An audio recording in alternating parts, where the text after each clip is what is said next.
dos primeiros aspectos, não é? Na hora que a gente vai fazer qualquer análise de dados, é primeiro a gente compreender quais são os macroindicadores, ou seja, quais são os grandes números, não é? Que de forma bruta, não é? Ou num olhar inicial, vão nos informando, não é? Se a empresa efetivamente está indo bem ou está indo mal, não é? Numa análise assim rápida, olhando esses grandes números, eles devem ser capazes de nos informar o quanto a empresa, não é, está performando, seja no sentido positivo ou no sentido negativo. Então, para esse estudo de caso aqui, de análise de dados para o setor de ordem de serviços que a gente fez para uma empresa de tecnologia que trabalha com a venda de um software, não é?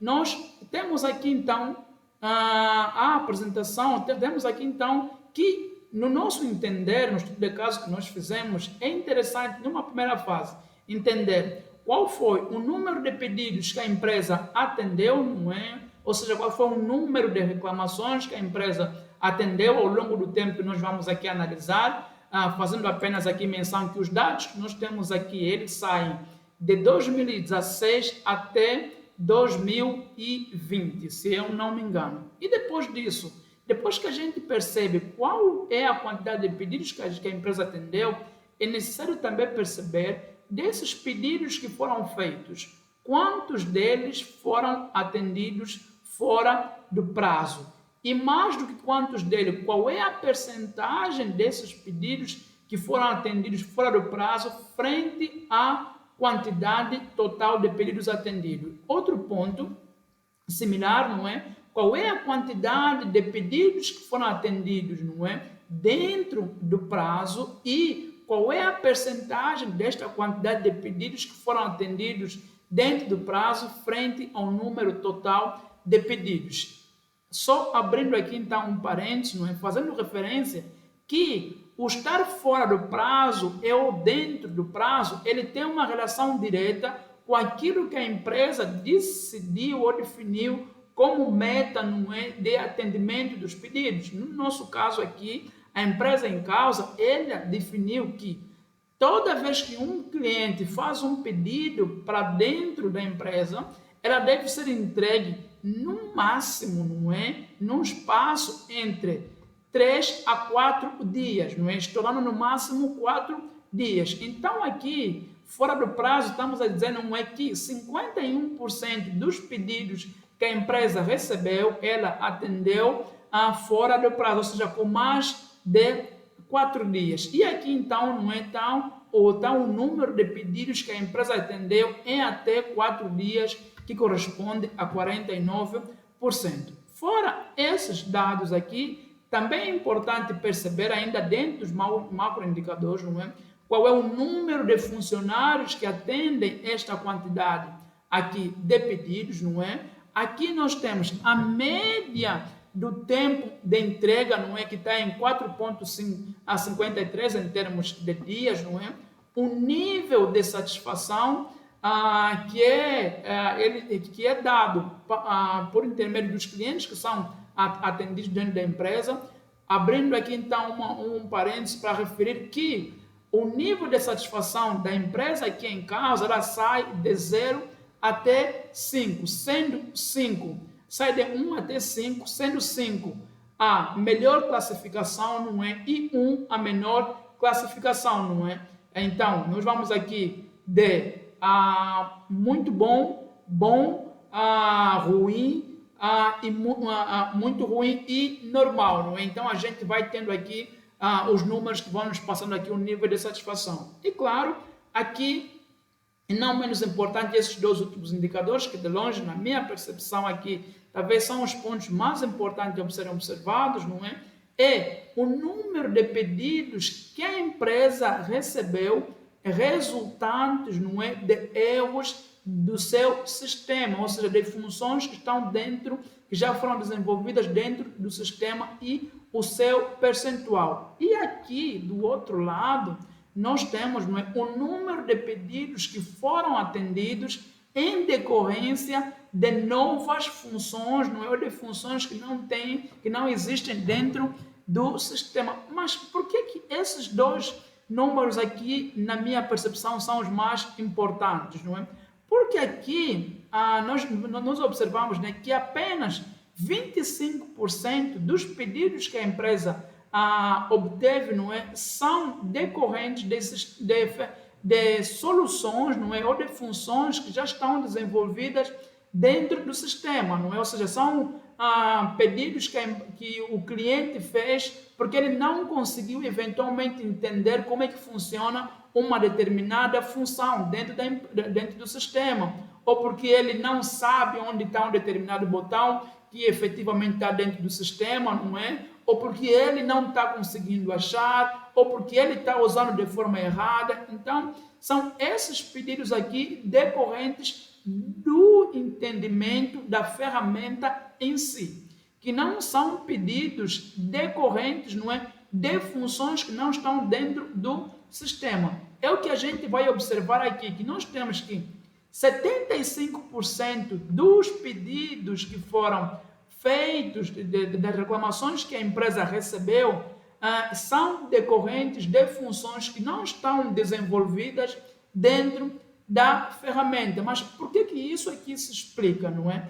Isso aqui ele pode se explicar pelo fato de, eventualmente, no momento que o vendedor fez a venda do sistema, não é? Ele não foi totalmente transparente com funções que não existem dentro da ferramenta. Ou seja, há aqui um descasamento entre aquilo que é a expectativa do usuário e aquilo que é a realidade do sistema.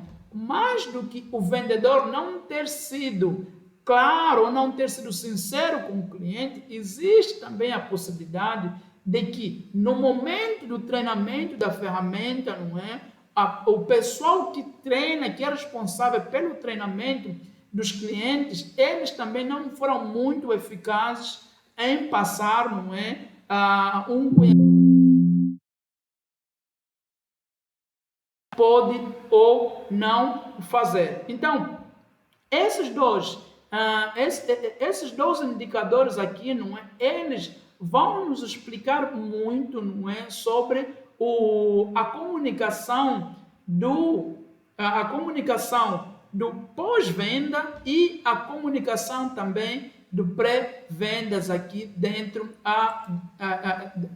e a comunicação do pré-venda também aqui dentro da empresa. Aqui terminando aqui essa parte, não é? Esses números, eles vão corroborar muito, que é para que a gente perceba especificamente que do total do número de pedidos que foram feitos, 51% estão sendo entregues fora do prazo, ou seja, tem um problema aqui, não é, de atendimento, tem um problema aqui de qualidade da entrega, não é, do atendimento dos nossos clientes. É claro que esses números que estão aqui, esses macroindicadores, eles devem ser, claro, filtrados de acordo ao nível de gravidade. Aqui, então, no nível de gravidade, conforme ele vai aparecer aí para o telespectador, eu vou abrir aqui, então, não é? Aqui o nível de gravidade que eu tenho, só um segundo, que ele já vai abrir para o telespectador, ele vai mostrar aqui, vai filtrar esses dados esses macroindicadores que eu acabei aqui de apresentar, não é? De acordo ao nível de gravidade ser maior, não é? De ser menor, ser normal, ou ainda aquela gravidade que a empresa não classificou ainda, ou em urgente. Por exemplo, se eu clicar aqui em menor, não é? Vai ver aqui então o telespectador que os números, eles efetivamente vão todos eles sendo alterados. Então, esse filtro aqui de gravidade, ele então vai nos ajudar a perceber o quanto esses macroindicadores aqui, eles variam de acordo, não é, ao filtro do nível de gravidade. Isso é para a gente perceber, de todos aqueles pedidos que a gente observou, quantos deles foram, não é, pedidos de nível urgente, quantos deles foram pedidos de nível normal, não é? Quantos deles foram pedidos de nível maior, ou seja, a empresa aqui então ela vai classificando os pedidos, não é, de acordo aí o seu nível de gravidade. No outro lado, nós temos aqui então um nível de satisfação. Assim conforme nós filtramos o nível de gravidade, nós também podemos filtrar o nível de satisfação em bom, muito bom, ruim, normal. Os que foram muito bons, não é? Que foi aqui muito bom, ele vai aparecer então aqui para esses macroindicadores que eu foco aqui dessa apresentação inicialmente, e para que a gente perceba, não é, aquilo que corresponde a muito bom, que ele vai aparecer aí daqui a pouco então para o telespectador. Aqui está demorando aqui um pouquinho para ler, mas a ideia aqui, assim como nós percebemos, não é, efetivamente os pedidos que foram atendidos com um nível de gravidade menor, não é, nós também possamos filtrar, não é, aqui os nossos macroindicadores de acordo ao nível de satisfação dos clientes. E de forma concomitante também, o telespectador já percebe aqui que os números já mudaram, não é? De forma concomitante também podemos fazer um filtro dessas informações, desses macroindicadores todos aqui, de acordo ao mês que nós eventualmente queremos entender, não é? E por fim, então, não é? Aqui também de acordo ao ano, não é? Eu venho aqui, por exemplo, vou filtrar aqui, eu consigo, daqui a pouco ele vai abrir para mim todos os meses do ano, não é? Para que eu possa fazer o filtro. Caso necessário, por exemplo, vou filtrar aqui o mês de março, e aqui no final eu posso então filtrar, não é? Para o ano que eu quiser. Por exemplo, aqui esses dados que eu estou aqui a apresentar, eles estão referentes ao ano de 2017, e eu posso vir então aqui, vou filtrar para que ele possa alterar o ano. Vai aparecer aqui então já daqui a pouco os anos que eu tenho dentro da minha base. Então vai percebendo aqui o telespectador, não é? Eu vou trocar aqui para 2018, que de acordo ao filtro que eu vou fazendo, não é? Eu vou tendo aqui que os números vão mudando, que eu tenho aqui que, se a gente for observar o número de pedidos que foram feitos aqui, nós temos que apenas 10 pedidos foram atendidos com menor número de gravidade, não é? E destes 10 pedidos, no ano aqui de 2018, não é? 2 deles apenas foram atendidos fora do prazo, e 65% aqui foram, o dado aqui alterou, na verdade, são 17 pedidos, não é? 35% desses pedidos foram atendidos fora do prazo, 65% foram atendidos aqui dentro do prazo. E aqui, claro, não é, o número de funcionários que atenderam esses 17 pedidos, o tempo de entrega, não é, o nível de satisfação e os erros, né, o número de pedidos que são referentes aos erros dos sistemas, e o número de pedidos que são referentes a novas funções. É isso então que nós temos aqui para apresentar nestes macro indicadores, não é? Destes macro indicadores, não é? A gente vai então partir para uma análise mais específica, para que a gente consiga entender melhor estes macro indicadores que acabamos aqui de apresentar.